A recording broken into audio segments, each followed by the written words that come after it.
Hello everybody. Today's video I'm going to be looking at a pair of English elms that I've featured before. In fact, last year this particular elm went into this blue bonsai pot that I'd received for Christmas. Possibly a little early, but it's quite a large pot and it's working quite well as a training pot. I got some good growth and some good ramification, which I'm very pleased about. And let me just take out the locking pin. Yes, I finally got around to putting a locking mechanism onto my turntable, and I can give you a quick 360. It's got a long way to go, this tree, but I am pleased with it. It was just plucked from the side of the road, literally. If you go back and look in the playlist, you'll see it was a tiny little thing, and it was a sucker from the hedgerow that had rooted into the gravel at the side of the road on one of the little country lanes round us. So I literally was able to pick it up and pluck it out, roots and all, stick it in a dog poo bag to keep the roots dry and bring it home. Several in fact. So what am I going to do? It's time to give this one just some gentle trimmage and just cut it back overall, some of these long straight pieces, just to try and get some ramification and some movement, because some of these pieces are a bit straight and a bit boring. So I moved you in a little bit closer, and I'm just going to be trimming some of these long straight pieces back to a bud heading in the direction I want new growth to grow from. I'll take that piece off, it's going straight up.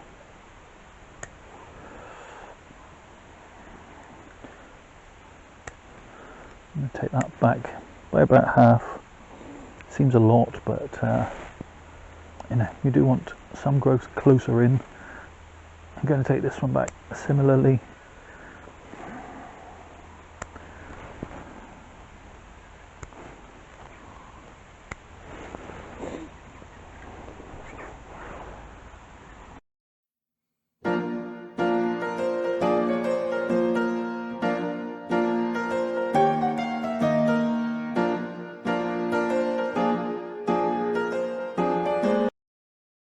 Okay, nearly there.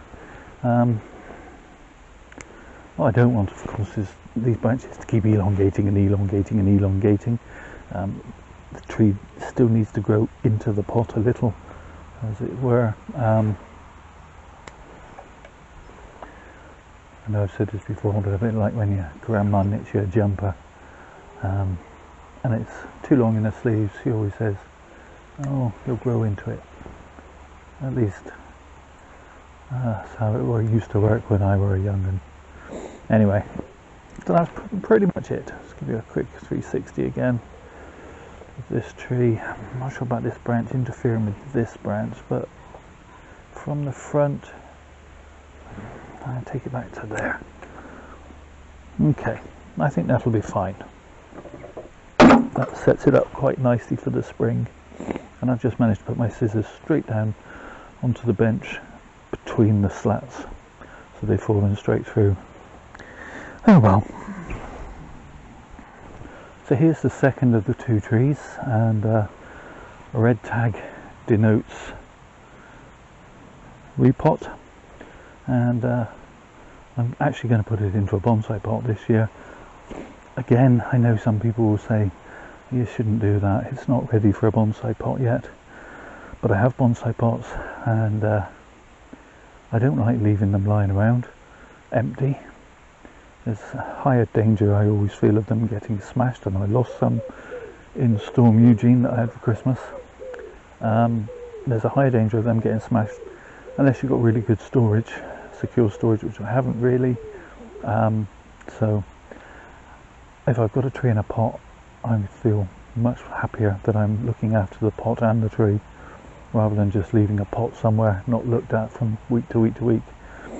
So without further ado, let's get in the tray to catch the mess and we'll start looking at repotting.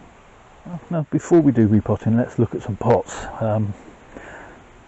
I thought about this one, but I think it's too deep really for what I'm wanting and the image I have in my head of this tree. And again, I'm going to repeat myself. I'm the one who has to look at these trees every day, so although I may make a different choice of pot to what you might make, you only have to look at it once when you watch this video, or if you watch follow-up videos you may watch more, but you don't have to look at it every day. I like the cream with the elm. This one I feel is too small, so I've actually decided that I'm going to go with this oval, and because of the pot that this tree is in, which is just a seed tray, I'm pretty much not going to have to do too much in the way of root work and root disturbance to get it to fit snugly into that pot, so that's quite nice. Now we'll get rid of the turntable in favour of the tray to catch the mess. I've been asked about this potting tray before. I bought it from a local garden centre. It did have a little shelf that sits on top where you could put tools and things, but I always found it just got in the way. It didn't fit on very well, kept falling off, so I abandoned that. But it's called a potting tray. You can buy them on Amazon as well, I know, and just helps keep all the mess in one place really. So let's get on, pull the tree out of the pot and see what's what. Well, that came out nice and smoothly. Put that to one side. I've got a nice solid root mat, so I'm going to have to trim away some rootage to get it into this pot. I've already got a reasonably interesting nibari, so I'm just going to comb away some of these roots that have been, well, they've just about reached the edge of the pot. They haven't even started encircling the pot too badly yet, so that's quite nice.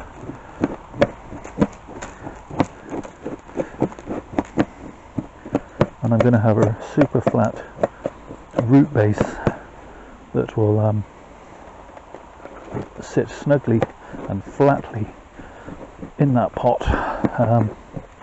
so I won't need to wire it in or anything like that. I only do that when you've got a wobbly tree or a top heavy tree, or sometimes if you've got a tree that's leaning in the leaning style, you might need to wire a tree into a pot or a cascade or something.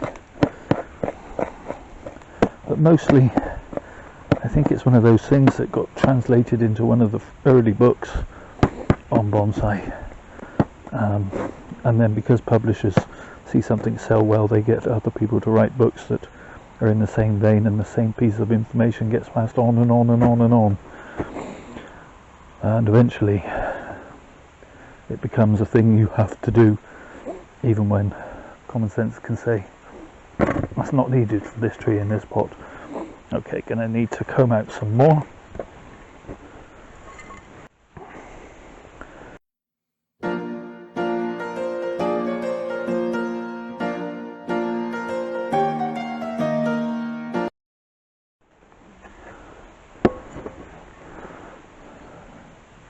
Perfect. Okay. Get me old scissors. Here's an old pair of shears that do all the donkey work, or the majority of the donkey work, for root pruning. I never worry about cutting to a grit or anything, because the only job these shears have to do is root work. Obviously you don't want to use your best leaf pruning scissors to cut through grit and gravel. A couple of big surface roots there. I'm going to leave that, and I'm going to tuck it underneath so that it will lie flat on the surface. Okay, so I think that will fit in rather nicely. Yep. And maybe want to bring it over this way just a little more, because that first branch going out over that way. So I'm going to take off a little bit more on this side.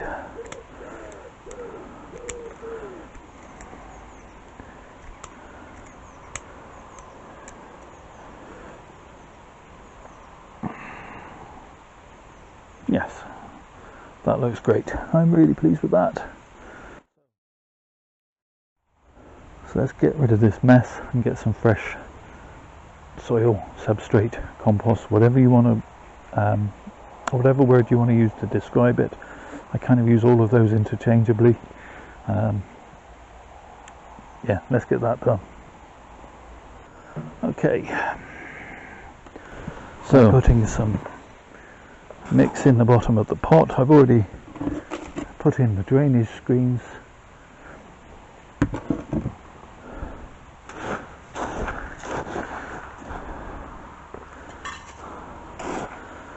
It's always interesting how much paler the soil is when it's fresh and dry, of course.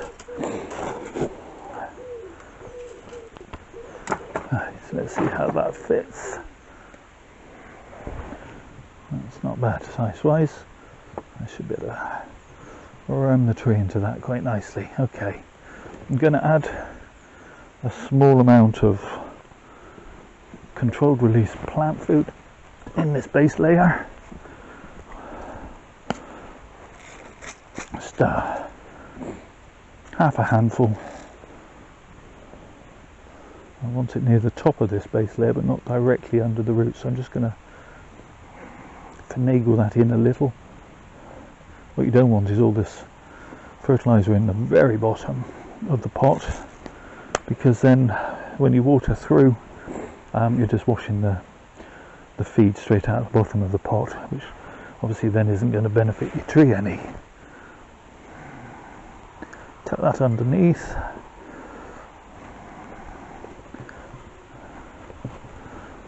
Now, because I've got such a flat root base, under there's no air pockets, which is really useful. Let me just check. All it could do with being up a little more, just a touch higher.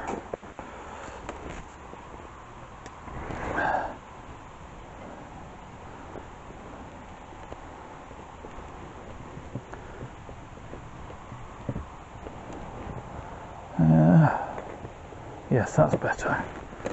Okay, it's a little bit towards the back, and now it's just a question of filling in around the sides. And again, not too much worry about getting air pockets, because there's a perfect little gap around this sort of root plate for the compost to just dribble into, as it were.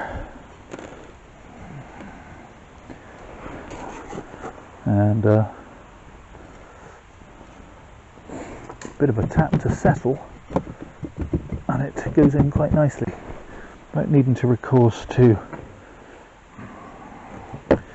just a little twist, I think. We won't have to worry about, chopsticks and things. Still a little more. Sometimes that's the trouble when you're working on the camera. If I stand directly in front of the tree, I can't see how it is, and you can't see how it is rather. And if I stand off to the side so you can see, no, that's better, like that. Okay, so I'm happy with that. A little bit more in the back there. That gives me a gap at the top here, so I can add a little more controlled release fertilizer. Again, another sort of quarter of a handful or so. And I'll just sprinkle that roughly around there where the new roots will be going into. And again, waterings will take the feed down and the roots can chase it, but it won't go straight out of the bottom of the pot.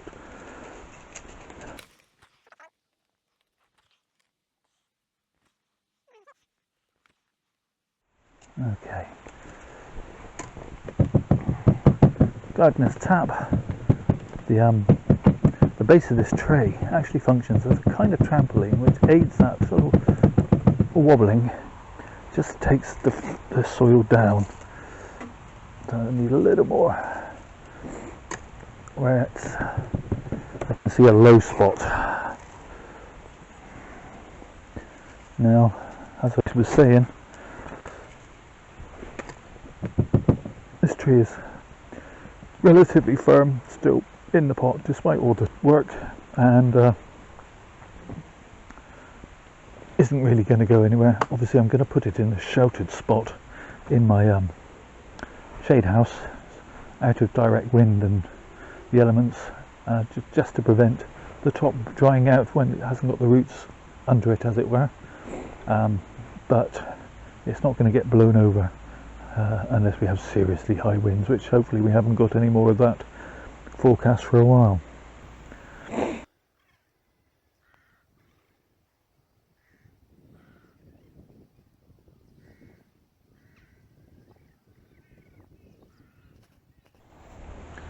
Give it a good drink. This stuff can be dusty, so you need to flush it through.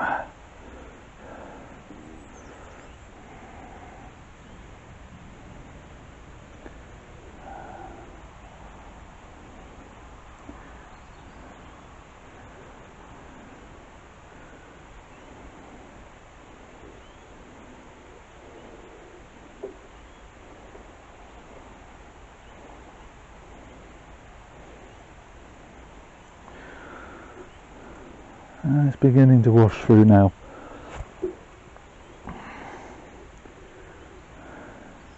If you don't put enough water through at this stage, I find that the dust can just coagulate in the drainage screens, almost like concrete. And sometimes it helps if you take a little piece of wire and just poke up from underneath through the drainage screens from time to time, just to unblock any blockages. There it comes, it's starting to pour out now. Okay, so there's the tree popped up back on the turntable. Give you a quick 360, and now I'm just going to give it a trim to compensate for the fact that I've whacked off a lot of root.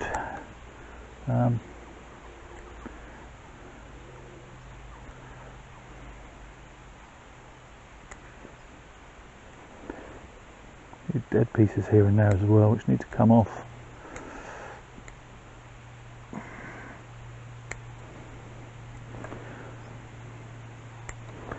And again, similar with the other tree, I've got quite a lot of extension growth on this tree, which I don't really want all the growth on the outside. I want to get it to ramify back inside a little bit.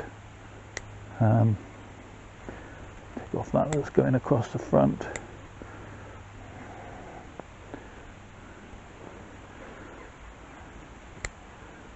I'm hoping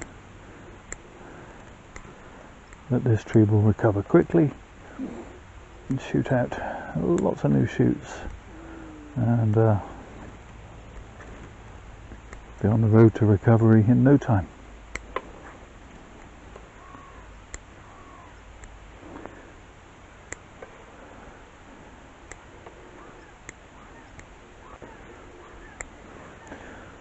There we go. Not sure about that piece. Or that piece. In fact, a couple of pieces going straight up there. There we are. That should do it for this one. I'll just give you another quick 360 now. It's had a bit of a trim up. And actually the pot doesn't look too big now. Doesn't look as bad as I feared it might. Piece there I don't like the look of. Okay, so there we have it. That's enough for this one for today. I'm going to leave this wire on for a little bit longer, but obviously I'm going to need to keep an eye on it. I've wired it very loosely in places. You can see my finger through it, so I know it's not going to be cutting in yet, but once this tree gets growing, it could get away from me, so I will keep a close eye on that. Thank you so much for watching. I really do appreciate it. Do the YouTube, like, subscribe, comment things, but most of all, please look after yourselves, everybody. Stay safe.